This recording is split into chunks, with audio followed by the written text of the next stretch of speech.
you have to understand. You have to understand one very important thing.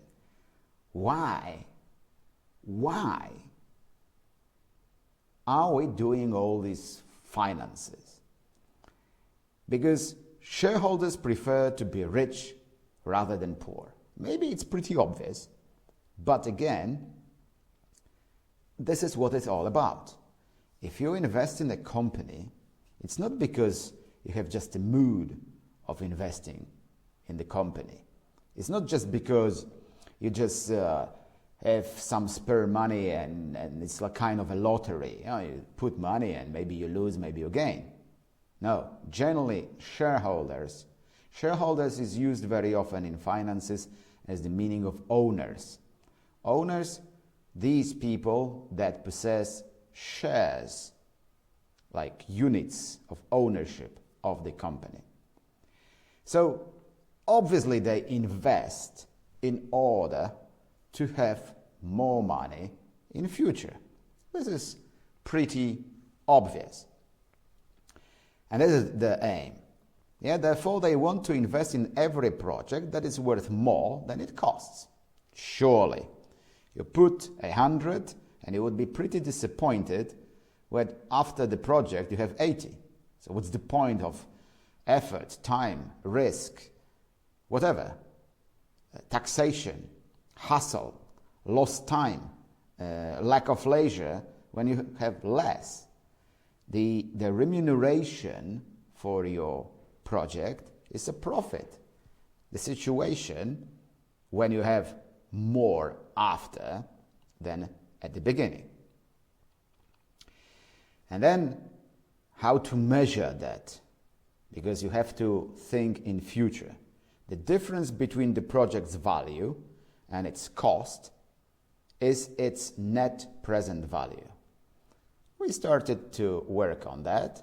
Means that we take the flows of cash, flows of money in the future, and we bring them to the point of the present time.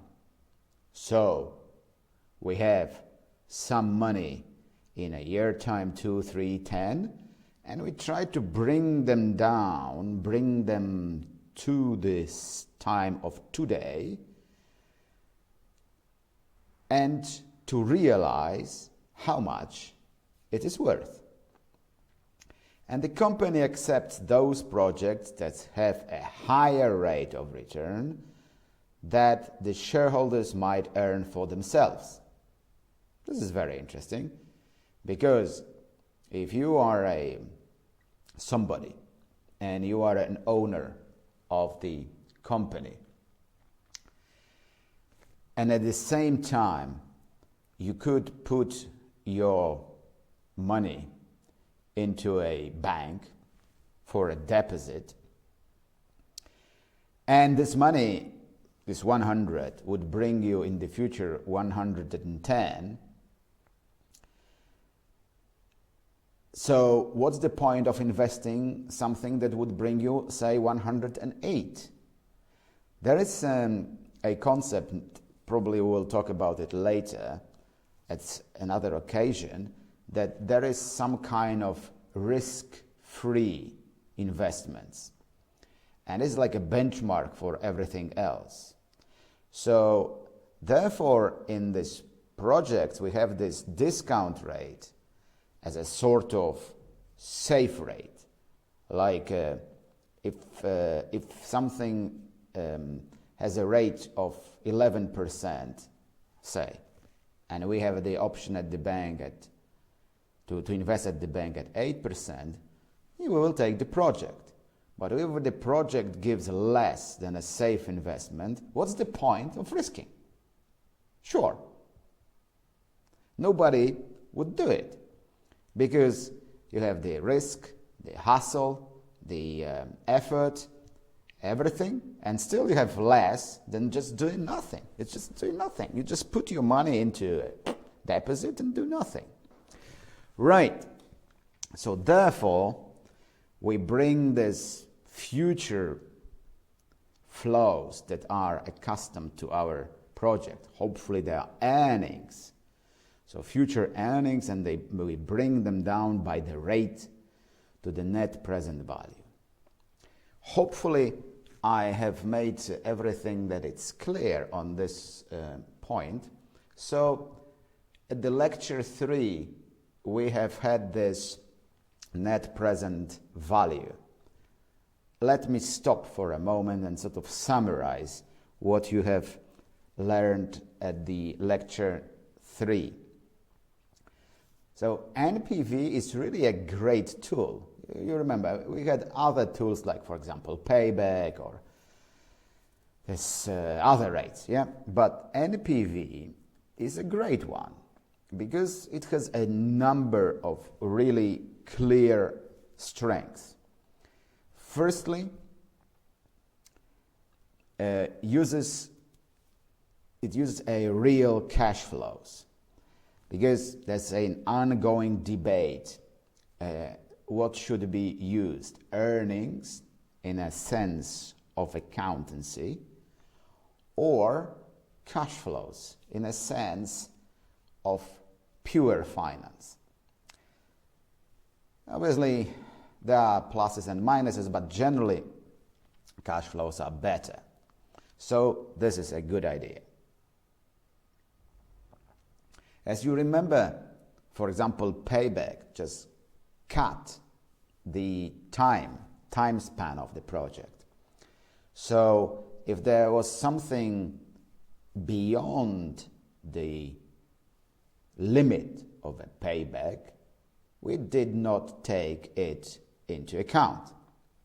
However, NPV takes into account the whole life of the project.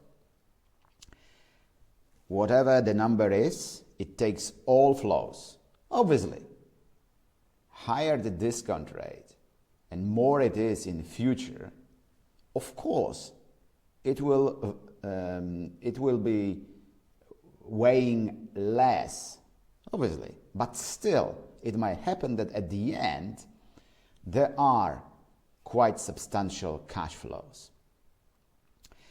And then another very important issue is that NPV discounts these cash flows because there is a rate.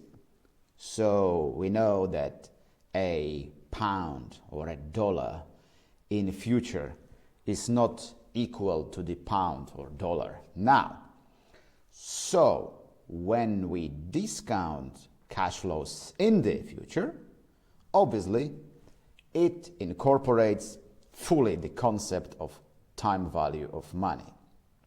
And again, another good strength is that it's additive. What means, for example, if the cash flow is doubled, then NPV is doubled because it brings the whole numbers. It takes into account the size, the sheer size of the project and the sheer size of the cash flows, because NPV is in money, in dollars, in pounds. It's not an abstract figure, abstract number. It's in pounds, dollars, yuans, and other currency, euro, for example. However, it has a serious weakness, and this weakness is because it requires an estimation for the future. How we should value the flow of money in the future, in 5 years' time. Tricky thing, we estimate a fixed discount rate for 5 years, even 10 or whatever, which is an estimation. It is only an estimation. It's only a figure than we think it's worth. You remember, we put 10% discount rate, we have different NPV. We put 15, it will be the most likely much lower because we have earnings and earnings in the future. But if we put 15% discount rate, the most likely it will be lower. So how should we know? Should we put 8, 12, 15? maybe 2%, or maybe 1%. How should we know?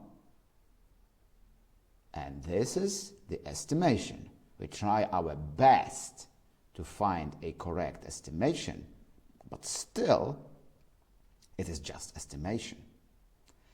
And it may be wrong, or we may do it perfectly now, estimate it's like 8, and then all of a sudden in the future it will go up to 15 because there will be a sudden inflation. Okay, 8, 15, but if we have 2 right now, okay, maybe 1, and suddenly it jumps to 10, it completely ruins our calculations, because what we have put now would be worth much, much more than it is at the end. All right.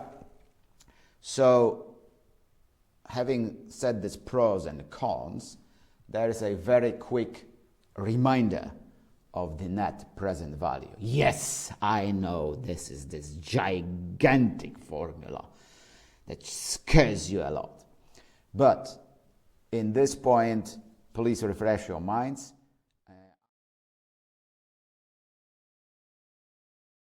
You have this gigantic formula, but it's not so complicated. We have, I hope, by the time accustomed to this idea of discounting money from the future to the present. And obviously we have this rule of accepting or rejecting the project. So firstly, we are in finance. So we do as it is written in this science. So if in our theoretic project we have NPV positive, bigger than 0, we accept it. When we have lower than 0, negative, obviously we reject. Of course, in the real life, when this is gigantic project involving a lot of money, effort, hustle, possibly risks, if this NPV is sort of smallish, you might hesitate. But we are in finance. So when it is positive, we accept it. And then there is a question, okay, and what happens if NPV is 0? Logically, we should reject it, because it means that after all this hustle, we earn nothing. We lose nothing, but we earn nothing. However, this concept of NPV being 0 is very interesting from another point of view. From the point of view of this famous rate. Now the finance becomes sort of magic. We will come to the point in a second. Firstly, let us think about that. This rate of return. Okay, let's take more air, sort of move. It's evening, I know, sort of move, wake up. Rate of return. So, forget about internal, just rate of return. A rate of return is the money in future divided by the investment, money now, minus 1, multiplied 100%. By how much we are better off investing than not investing. This is the crucial idea of the return, rate of return. And obviously, to make this thing like comparable and sort of logic, we do it in percents, because when you pay 100 and then you have 150, it's 50%, right? Yeah, somebody will just ask me about something. I will close to that. Okay, but make it simple. 100, then we have 150, so it's 50%, right? So 1,000 and 1,500 is as well 50%. So obviously, the rate of return neglects the sizes, and it's shown in percentage points. Clear? Fine. So let's put some figures into it. Very simplified return of, in this example, investment is 1,000, return is 1,240. What means that this rate of return, internal rate of return, in a very simplified, very first version, is 1,240 divided by 1,000 minus 1, multiplied by 100% equal how much? Equal 24%. Obviously, yes, this somebody would answer, yeah, but where is the time value of money? Of course, in this very simplified example, we assumed that the rate is obviously 0. So just no time value of money. It's the same. But it just gives you the concept how we measure the rate of return in percentage. Something bigger in future divided by now figure minus 1 multiplied by percent. This is. All right. So now let's come to the internal rate of return and net present value, how it's all combined. One thing, probably you might hear the clocks of the tower of a church. I have closed all the windows, and still it's possible clearly to hear it. And what's a bit annoying, it makes this bang, bang, bang every 15 minutes. It's Germany. In Germany, the churches, they do it quite often. This one, every 15 minutes, bang, and every hour, bang, bang, bang. Okay. And then you might hear as well people walking on the corridor, just behind the door, because this is the lunch break. So like people going up and down, students, professors. I shut the door, so and then I locked it, so hopefully nobody will get in. Okay, we are now well awakened by the clocks of the tolls, bells of the church. Fine. And net present value. So perhaps, it would be worth to find a situation where NPV, net present value, is equal to 0. Let's calculate the thing. So, like in this very, very, very simple example, we have and the formula, NPV, it's only 1 year, yeah? NPV is the C0, which is an investment, plus, but of course this C0 is in negative figure, like because there's always a discussion, should it be with minus or not with minus, or maybe the minus is already in head. So in this formula, this minus is already in head, it's like expenditure, right? And then we have these earnings, cash flows in the futures, C1, discounted, like in NPV formula. This is the same formula as, let me go up, as here. This is the same formula, just only one cash flow and one period. and it's 0. Perhaps we could write down the NPV of the investment and find the discount rate that makes NPV 0 as a benchmark. Of course, now we have this concept in our minds that we count at what situation NPV is 0. So we now could expand it to the bigger formula, right?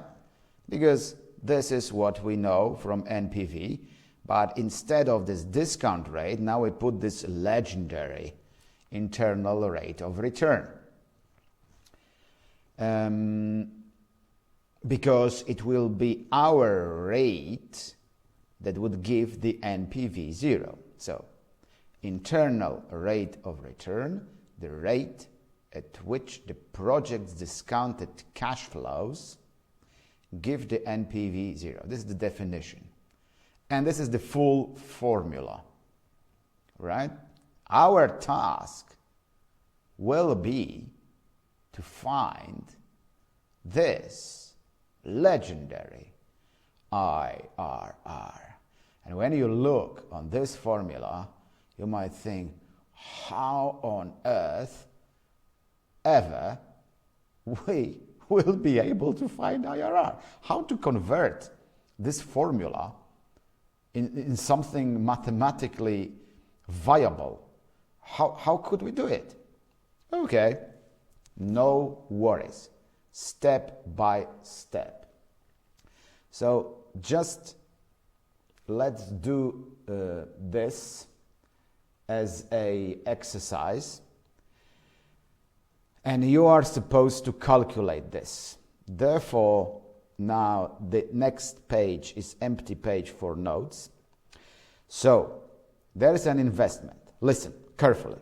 We have the investment of $100 we put into the project. And we know that the first year it will be bringing the net return of $60. And the second year it will bring a net return of $60. And now our task, very quickly, you will have a couple of minutes, will be to calculate net present value. What will be your question? Hello, Professor. Yeah, but at what rate? How could we calculate? All right. So this is our idea. Please calculate this in 5 versions. What would be NPV if the rate is 0? What would be the NPV at the rate 5? At the rate 10, 15, and 20%. Obviously, it will give different results. So, now I will give you a couple of minutes. So once again, please round down the figures. Investment 100, first year 60, second year 60. You do the calcs at 5 different rates. So you will have finally at 5 different rates, 5 different NPVs. Please calculate. Now you will be able, I will give you a couple of minutes. You will be able to look with your friends. Just start now. Do the calcs. Do the calcs. I'm just watching the watch. So do the calculations. And I will sort of repair the position of the mic. Sorry.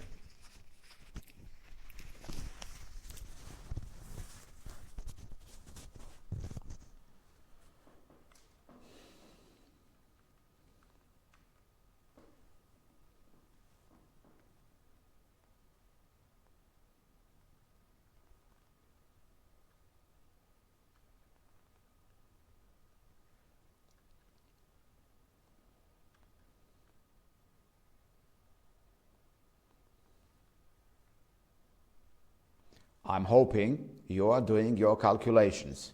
Still a minute or two, and we will come to the conclusion.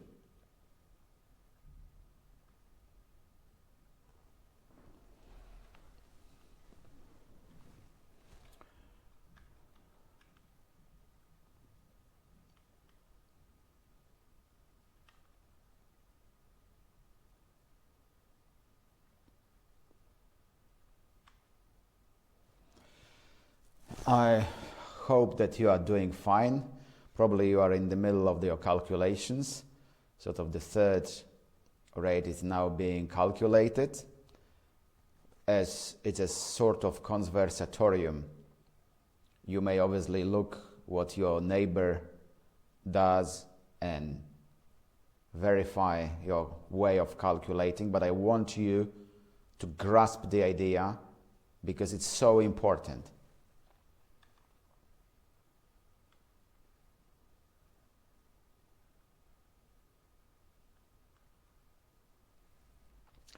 I hope you are now finishing. I will give you still some time, maybe a minute or a half, before we come to the result. All right, so last 15 seconds.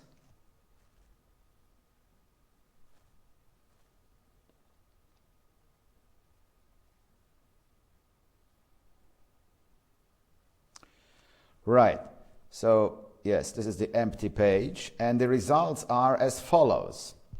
You use this, hopefully this calculation, as it is written here. Funny enough, it's in euros, but it doesn't really matter. Okay, so it's like 100 was given at the beginning, and then the 60 was discounted in the first year, and 60 was discounted in the second year. So on the left, we have our discount rate, which is 0, 5, 10, 15, and 20 in percentage points. And then we have the NPV value. Of course, when it's 0, it's pretty obvious, because it's 60 plus 60, 120 minus 100 is always 20, yeah? No problem. But then it shows to us a very, very important fact, that because it's going down from 20 to 11.56 to 4.13 to minus 2.46 to minus 8.33, that the most likely, surely, there is a certain discount rate, this legendary internal rate of return, that gives us NPV 0. It's very important. We just proved it. We just proved it by our calculation step by step, that we go from the very high number to the lower and then minus. So at a certain point, when it goes through 0. Fine. So we have this clear explanation. The figures in the table show clearly that there must be a discount rate for which the NPV becomes 0. Obviously, the higher the discount rate, the lower is the NPV. And there is a point where NPV turns from the positive figures into negative figures. Clearly, we have this formula below. So if it's so, then we could show it on some kind of a graph, what we have just calculated. Then on a horizontal line, we have our rate in percentage points, and on vertical line, we have the value of our project, which is net present value now. And you could clearly see it starts with 20 when it's 0, and then goes down. We just made these points, and at certain moment it crosses the line with value 0. It's written here 13.1, we will find it. We will find it in following parts.